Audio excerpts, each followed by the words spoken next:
আমরা এখানে থাকি, আমরা এদেশে থাকি, আমরা এখানেই ঘর সংসার করি। তা বুড়িকেও তো শ্বশুরবাড়িতেই থাকতে হবে। ও যদি ও শ্বশুরবাড়িতে না থাকে তাহলে কোথায় থাকবে ও? আর ও যদি এই বিয়েটা অ্যাকসেপ্ট না করে তাহলে ওকে শ্বশুরবাড়ি থেকে চলে আসতে হবে। এতদিন চন্দ্র ছিল না, ও শ্বশুরবাড়িতে ছিল কাকু। যেই ছেলে চলে এসছে এখন বলছে ওখানে থাকবে না, ওর সঙ্গে থাকবে না। না তাহলে তো বাড়ি ছেড়ে অন্য কোথাও থাকবে, তো কোথায় থাকবে ও? সেটা তো পরিষ্কার করে জানাতে হবে আমাদের। আমার মনে হয় সেই উত্তরগুলোই তোমরা আজকে ভালো করে জেনে সবাই যাচ্ছ তো। কারণ সত্যি তো ও কোথায় থাকবে? শ্বশুরবাড়িতে থাকবে না, ও চাকরি বাকরিও করে না যে অন্য কোথাও নিজে ভাড়া করে থাকবে। আবার বাপের বাড়িতে এসে থাকবে, ওর দায়িত্ব সবাই কি নিতে চাইবে আমি ঠিক জানি না। আমার মনে হয় এই কথাগুলো পরিষ্কার করে তোমরা আজকে জেনে নিও, কেমন? নিন বলুন, আপনাদের মেয়েকে বলুন। আমি আর কিচ্ছু বলবো না, বলে বলে একদম ক্লান্ত হয়ে গেছি। আপনারা বলুন দেখি নেই। এই মেয়ে, এই আপনাদের এই মেয়ে কি কথাবার্তা বলে যাচ্ছে, আমি তো লজ্জায় মরে যাচ্ছি। ও সবাই সবাই পাড়ার লোক এদিক ওদিক সবাই বলছে ছেলে এতদিন পর এসেছে। হ্যাঁ কই, তার জন্য তো কোনো অনুষ্ঠান করনি তোমরা। ঠিক আছে, অনুষ্ঠান করনি, ভালো লাগে না করনি, তাহলে একেবারে সেই উকিলের কাছে নিয়ে গিয়ে আসলো। আর কে জানেন এই যে কোথায়, এই যে আপনার এই ভাই, তাকে উকিলের কাছে নিয়ে গিয়ে আসলো। সেইখান থেকে এসে তো এই সমস্ত তথ্য জানাচ্ছে। দেখুন, এই ব্যাপারগুলো বাড়ির সবাই জানে। আপনার অন্য কিছু বা নতুন করে কিছু বলার থাকলে বলুন। অন্য কিছু বলার থাকলে মানে? আচ্ছা, আপনারা কেমন মানুষ, কিরকম গার্জেন আপনারা? মেয়েকে মানুষ করতে পারেননি? এতদিন পরে যদি এই কথা শুনতে হয় যে মেয়েকে আমরা কি মানুষ করেছি, তাহলে এত বছর কাটালেন কি করে? এতদিন তো একার মতো একাই ছিল। আমার ছেলে তো কবে চলে গিয়েছিল, এই ফিরে এসেছে, তার এখন গায়ে মোটে সহ্য হচ্ছে না। কেন সহ্য হচ্ছে না সেটা আমাদের আর জানতে বাকি নেই। মানে ঘাসে মুখ দিয়ে চলি না। মা, আমি তোমাকে বলেছি না আমাকে নিয়ে এত চিন্তা করো না। আমি তো বলেইছি আমি চলে যাব। আমার স্ত্রী যদি আমাকে অ্যাকসেপ্ট না করে তাহলে আমাদের সংসারটা তো ভেঙেই যাবে। ও যেমন তোমাদের নিয়ে ভালো ছিল সেরকম থাক না। তুই বললেই হলো না কি? তুমি চলে যাবে কেন দাদা ভাই? বৌদি ভাই যদি তোমার সঙ্গে নাও থাকতে চায় তাহলেও তুমি বাড়ি ছেড়ে চলে যাবে কেন? মা আছেন, মায়ের প্রতি তোমার দায়িত্ব আছে। তোমার ছেলে মেয়ে আছে, ছেলে মেয়েদের প্রতি তোমার দায়িত্ব আছে। হ্যাঁ, ছেলেমেয়েরা এখন বড় হয়ে গেছে, কিন্তু বৌদি ভাই তো এতকাল ধরে সবটা সামলেছে। এবার তুমি দায়িত্ব নাও। হ্যাঁ মানে এসব কি কথাবার্তা হচ্ছে এখানে, তো কিছু বুঝতেই পারছি না। আমরা তো একটা সুখবর শুনেই ফুল মিষ্টি ফিষ্টি সব নিয়ে আসলাম। হ্যাঁ, এসে ভাবলাম যে আপনাকে একবার চোখের দেখা দেখতে তো হবে। এই বেচারার এতদিন বাবা ছিল না, এখন তো সবাইকে আচ্ছা করে মুখের উপর জবাব দিতে পারবো আমরা না যে ওর বাবা ফিরে এসছে। এখন তো এই সংসারের মতন সুখী সংসার আর দুটো হয় না। সেখানে দিদি আপনি কি করে বলছেন যে আপনি আর ওনার সঙ্গে ঘর করবেন না? আমি তো বুঝতেই পারছি না। আপনার তো বোঝার কথা নয়। আপনার জীবনে তো এমনটা ঘটেনি, যার জীবনে ঘটেছে একমাত্র সেই বুঝতে পারবে। না না, বুঝতে পেরেছি। আসলে আমাদেরও তো জানার অধিকার আছে। আপনারা যদি আমাদের কেউ না হতেন তাহলে আলাদা কথা, কিন্তু আমাদের বাড়ির মেয়ে আপনাদের বাড়ির বউ, তো সেই জন্য তো আপনি এত বড় সিদ্ধান্ত কেন নিলেন সেটা তো আমাদের জানা দরকার। সিদ্ধান্ত কেন নিয়েছে সেটা আমরা জানি, আমরা বুঝতে পারছি, আপনারাও নিশ্চয়ই জানেন। শোন বুবলাই, উল্টোপাল্টা কথা বলে কোনো লাভ নেই। প্লিজ আজে বাজে কথা বন্ধ কর। বুড়ি, তুই আমাকে একটা কথা বলতো, তুই চন্দ্রর সঙ্গে কেন থাকতে চাইছিস না?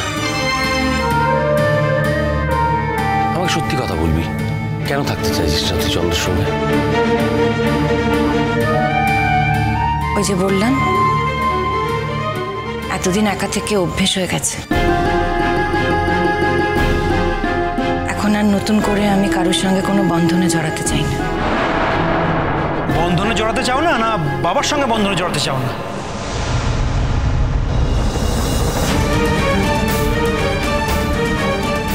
তুই যা ধরবি সেটা তোর সিদ্ধান্ত।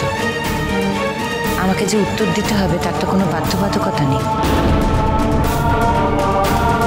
কিন্তু মামনি, আমরা তো ভাবলাম সবাই মিলে বিষয়টাকে সেলিব্রেট করব না? তুমি তো সেই সুযোগটাই দিলে না, উল্টে এমন কথা বলছো যে সবার সামনে আমাদের মাথা একদম নিচু হয়ে যাবে। সবাই জিজ্ঞাসা করলে কি বলবো বলো? সবাইকে তো বলতে হবে না যে আমার শ্বশুরমশাই এতদিন পর ফিরে আসাতেও শাশুড়ি মা তাকে গ্রহণ করেনি।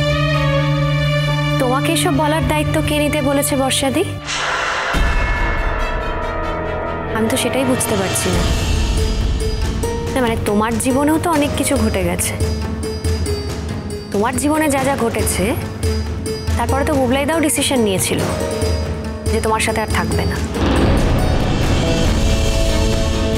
কিন্তু তারপরেও তো তুমি হাতে পায়ে ধরে আবার এই বাড়িতে ঢুকে পড়েছো। আর তার জন্য তাই কাকিমা আর নতুন কাকু।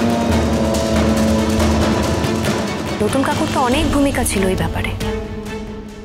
তাহলে আজকে যদি কাকিমা মনে করেন যে তিনি কারুর সঙ্গে থাকবেন না, সেটা নিয়ে তুমি জোর করার কে?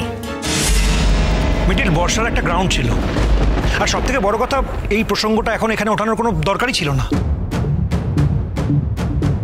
দেখ, মায়ের কি কোনো গ্রাউন্ড আছে? কোনো গ্রাউন্ড নেই। আমার বাবা কি দোষ করেছে বলতো? কি দোষ করেছে? তার অন্যায়টা কি?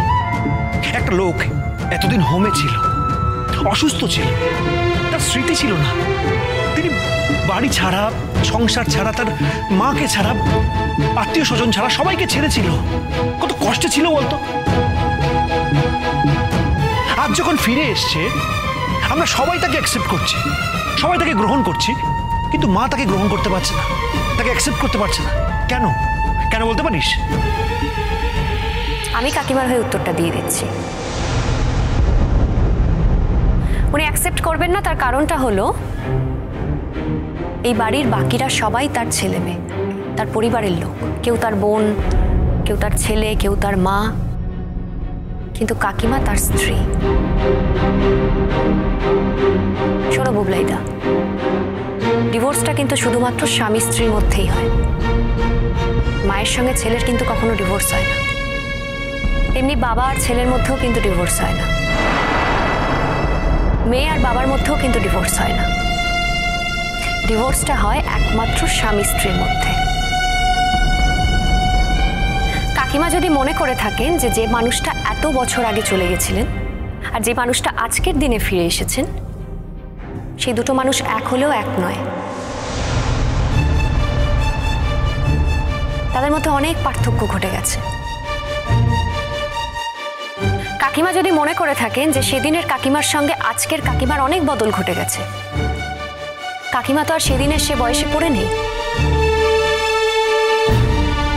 সে একই মানুষ হলেও তার মধ্যে বদলটা তো হতে পারে। তাই আজকের দিনে কাকিমা মনে করছেন যে কাকিমা এসবের মধ্যে আর জড়াবেন না। তোমার তাতে কি অসুবিধা বুবলাইদা? কাকিমা যদি মনে করে থাকেন যে তিনি আর আঙ্কেলের সঙ্গে সংসার করবেন না, তাহলে তুমি তো কাকিমাকে দিয়ে জোর করে সংসার করাতে পারো না।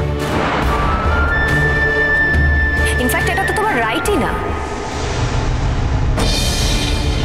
শোনো মিতিল, আমরা এসব তত্ত্ব কথা বুঝি না। আমি মনে করি বুড়ি যা সিদ্ধান্ত নিচ্ছে ভুল নিচ্ছে। বুড়ি, তোর কি হয়েছে আমি জানি না, তুই তো আমার তেমন মেয়ে না মা, তুই অত্যন্ত বাধ্য মেয়ে। হ্যাঁ আমি জানি চন্দ্র এত বছর এখানে ছিল না বলে তোর অভিমান হতে পারে, কিন্তু সেই অভিমানকে বাড়িয়ে এই জায়গায় নিয়ে যাস না মা। আমার কথা শোন। তোমরা সবাই আমার সঙ্গে কথা বলতে পারো, কিন্তু সিদ্ধান্ত আমার।